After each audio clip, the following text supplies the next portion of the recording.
Welcome to Movies, Films, and Flicks. I am Mark Hoffmeyer, and joining me is a man that just chugs some Mountain Dew so that he doesn't see the black dog while recording this episode about Black Dog. It's Adam Hodgins. How are you doing, sir? So was it Code Red or just Mountain Dew? Oh, it was Mountain Dew Code Red.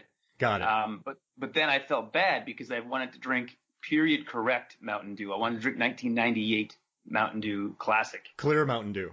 Yeah, just the regular one. But it's too extreme now in 2021. Oh yeah, no, it's too legit. So I mean, you can't go back on 23 years of Mountain Dew technology. No, you can't. I mean, Code Red was a game changer. Absolutely. Mark, before we bunny trail, I have a question for you. Yeah. I have a question about the premise of this movie, which again, we do not pick movies to talk about that we do not thoroughly enjoy. Yes. So understand that. The whole Black Dog thing, I can't find any information. Like, I don't think that's a real myth. No, this is a made up. It's a made up thing. It's got to be.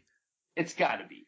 And for me, that like when like you have like Tommy Knockers or there's some or like the Boogeyman, Candyman. There's some or like Bloody Mary. There's some real myth that a movie takes and expands on. Like, I'm down with that. But them to just like make up this very emotional scene that's just nonsense. I was like, I hoped when I was doing my research that I was going to find a black dog. Like, that's a thing truckers actually have. It is not. It's called falling asleep. Called falling asleep. Or headlights. Headlights. That's what it's called. It's also, okay, I just got to ask you one question before we get into the plot. All right? Yeah. So, real quick. You are a provincial mobster, right? In the outer Toronto area. Your name is Nico the Corvette Summer Barracuda. All right? That's your name. Yeah. Everything you're saying is great. You have a toothpick. You have about 5 pairs of fingerless gloves. I mean, before you became a mob boss, you worked your way up, right? You didn't inherit it. You didn't get your position at the mobster table because of, your uncle, right? You earned it. No, I was from the streets up. Yeah, and everyone knows that. Everyone respects you. You get a little pushback from some of the, La Cosa Nostra up there. Your normal driver has the flu, right? Can't drive. Bad flu. Like, really bad flu. And the driver will be all right. Just, you don't want this driver black dogging on the road. You don't want him black dogging it. So your trusted right-hand man or woman, who doesn't matter who it is, gives you a list of 5 names. And you don't know who they are, but you're just going to pick them based on their names. And I'm doing this because Patrick Swayze's movie in this is Jack Cruise. So Hit the Road, Jack. And then his last name is Cruise, Crews, cruise control, but with Cruise. Right. So going on a cruise. It's a double driving name. I'm going to give you 5 names, and you have to pick them. Okay. Pick who I'm going to pick. Out of the 5, who I'm going to get to go on my run. Yep. Daryl Roundtrip. Okay. Ooh, that's like Daryl Car Trip. Carol Cruiser. Rhodey Wheeler. Pat Vroom Vroom McClunky. Ooh. Or Mustang Sally.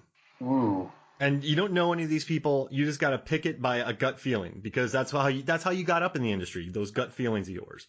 I'm going to say Carol Cruiser. I like it. Right. So I think someone named Mustang Sally is a little bit brash and trying too hard. Yeah. Carol Cruiser, she's just cruising along under the radar. Mustang Sally is going to be too flashy. Mm-hmm. You want the red truck, not the black truck.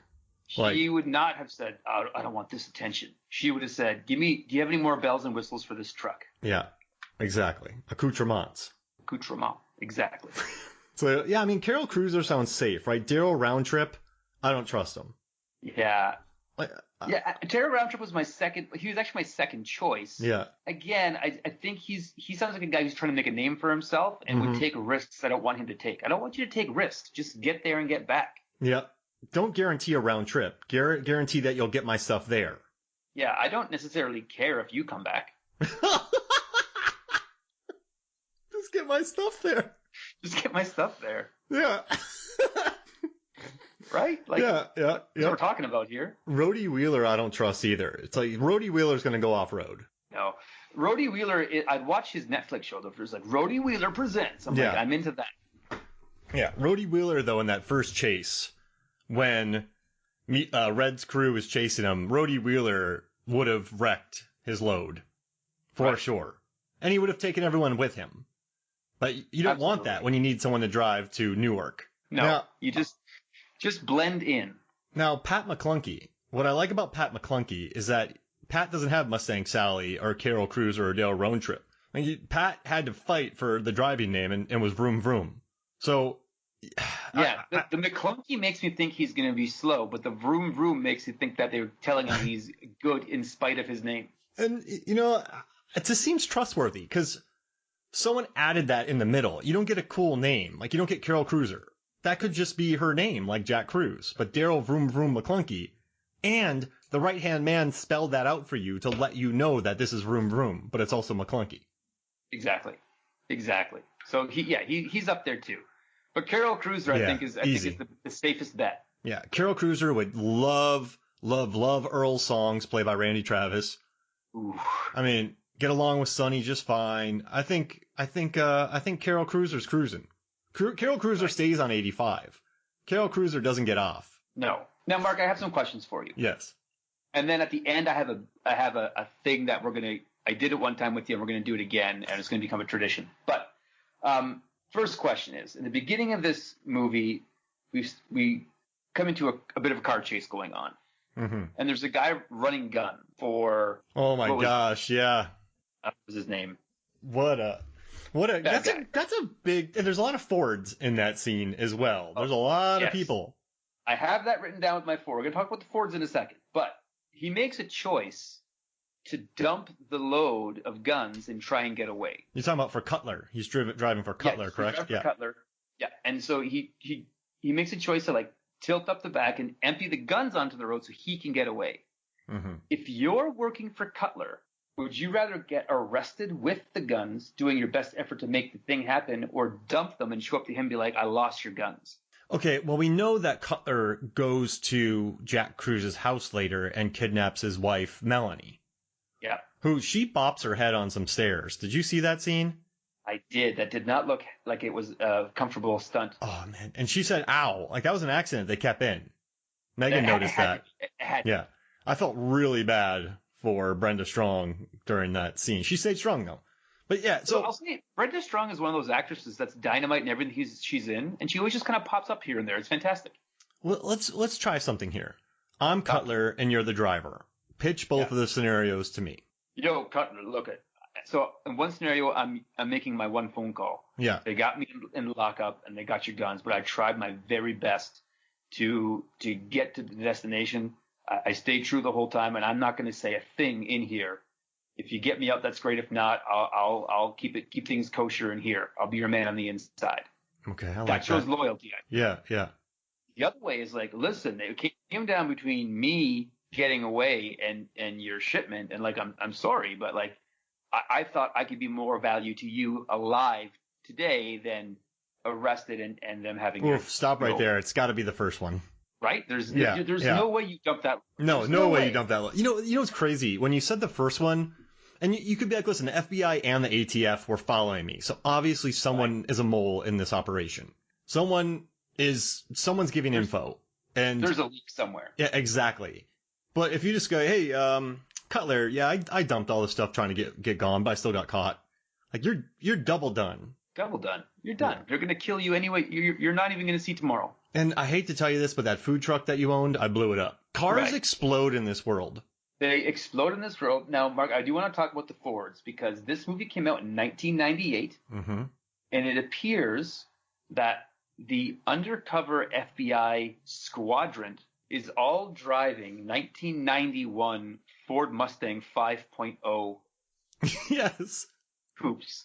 Yes. That seems like a bold choice to make. I was like, wait, what years? Because Mustangs were definitely not looking like that at that time. No, in 94 they changed to the more modern, curvy Mustangs. It was a conscious choice to like, we're going to make our guys drive these Mustangs. But unlike in Equilibrium, where like the choice to have them driving around and Dodge Spirits, it was like, okay, it's a futuristic dystopia. These were available, whatever. This just seems like a bold maneuver. And I don't know if it works for me. It took me out of the movie at that point in time. Yeah, I saw that Mustang, and I was like, there's just so many Fords in the beginning. It really did. I started counting Fords as opposed to telling the story. Not even the fact that Steven Tobolowsky from Phil from Groundhog Day was playing an ATF agent who kills people. That one, and he's also like in Glee, the first 2 seasons of Glee, as a totally different character. And I would say this role maybe didn't fit him the best. No. And Charles S. Dutton as Ford, coincidentally. I like, though, that Dutton doesn't sacrifice himself to a monster in this movie. It's very refreshing. Yeah. No, there's some good choices being made on that end. Now, Mark, I'm going to say this. This movie came out in 1998. Yeah. A little film that we like to talk about sometimes came out in 1997. Oh. And I drew a lot of similarities between these two movies. Really? Breakdown? No, Con Air. Oh, Con Air. Oh, gosh. Why did I even say Breakdown? I just went to semis. Right. But if you think about it, it's like we have criminal. A criminal who's now caught in a world, like a high-speed chase he doesn't want to be involved in. There's an inside man who gets killed. Mm-hmm. There's FBI agents doing the whole thing. I think we have a man on the inside, right? And there's one guy from one organization and another guy from another organization, and they're feuding about it. And there's like tiers of villains there. You don't know who to trust. I think there's a lot of similarities here, even till we get Casey Poe and Tracy Cruz. You get Casey and Tracy. Oh gosh! And the undercover guy dies. Yeah. Wow, that's interesting. So I'm just saying, watching this, I was like, I think they took a lot of their beats from Con Air. And also, they could have pulled the truck over at any time, but they wanted to get the person. And then in Con Air, they could have just blown up the plane. But they're like, nah, camera's on there. Instead, they let them destroy Las Vegas. Right. It always ends up worse than it should be. Right. That's wonderful. Yeah, wow. Now, there's also a scene I want to talk to you about, Mark. Sorry. Usually you lead the conversations and I'm along for the ride. I have a lot to say. This is why we're doing this, because you brought this up. You said now correct me if I'm wrong. Is this not, you said this is one of your father's favorite films, correct? It's one of my father's favorite, but to me, this movie hits me right in like my most nostalgic year. Got it. So it's 1998. I'm in grade 11. And so it's the summer between 11 and 12. I was hanging out with my best friend at the time, Brad Acker. And him and I would watch Roadhouse a lot. And so that movie was aged. In 98, Roadhouse was an old movie. But now the guy from Roadhouse is coming out in a new action movie. And I was like, Brad, you got to go see this. And so it was the summer of 98 was a great summer for me. And Black Dog was a part of it. So more than being one of my favorite movies, it just reminds me of a time where I was like, nothing can go wrong with the world. Mm. And so, like watching this, a lot of those memories came back, but there was a lot of things in this movie, Mark, that were, I think, very period correct for 1998 that wouldn't have worked like 2 years later or 2 years earlier. Well, interesting. So Jack Cruz wears a copper bracelet. Oh. That was like, you put the copper bracelet and it helps with your arthritis. It was one of those gimmicks. Yeah, and your balance. And that was like a weird thing that people believed for like a year and a half, and then it all just went away. Mm-hmm. But he's wearing one in this movie, and I don't know if that's a character thing or if that's just Swayze saying, like, you got me to do this, I gotta wear the bracelet. And he had to take over for Sorbo, who shot for a few days and backed out. Right, and if Sorbo doesn't want it, you got to get the Swayze in there. Oh, got to get the Swayze. Also, I'll say in 1998, we didn't know what hairstyles were actually cool. If you look at all, like, the henchmen, like, all the villain hench guys, they all have, like, a variety of hairstyles. Some of them are rocking, like, the 80s balding on top and keeping my sides going. Mm-hmm. Some of them have, like, a full-out mullet. Some of them are, like, they're all over the board, and they don't really know where to land right now. I agree. So I'm thinking that, like, in 98, we didn't really know what was a cool hairdo for a bad guy. If you think about the styles, too, in 90s, you had the grunge phase, and then you had the large shorts phase, and you kind of had the Jinko, the oversized shirts phase. Yep.